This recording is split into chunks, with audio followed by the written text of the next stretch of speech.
نبی کریم کے زمانے میں ایک یہودی اور ایک منافق میں کسی بات پر جھگڑا ہو گیا۔ یہودی چاہتا تھا کہ جس طرح بھی ہو میں اسے رسول کریم کی خدمت میں لے چلو۔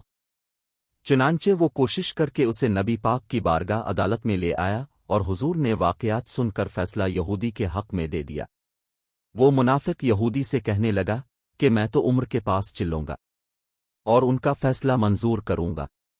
یہودی بولا، عجب الٹے آدمی ہو، کوئی بڑی عدالت سے ہو کر چھوٹی عدالت میں بھی جاتا ہے۔ جب تمہارے پیغمبر فیصلہ دے چکے تو اب عمر کے پاس جانے کی کیا ضرورت ہے؟ مگر وہ منافق نہ مانا اور اس یہودی کو لے کر حضرت عمر کے پاس آیا اور حضرت عمر سے فیصلہ طلب کرنے لگا۔ یہودی بولا، جناب پہلے یہ بات سن لیجئے کہ ہم سے قبل محمد مصطفیٰ سے فیصلہ لے آئے ہیں اور انہوں نے فیصلہ میرے حق میں دیا ہے، مگر یہ شخص اس فیصلے پر مطمئن نہیں اور اب یہاں آپ کے پاس آ پہنچا ہے۔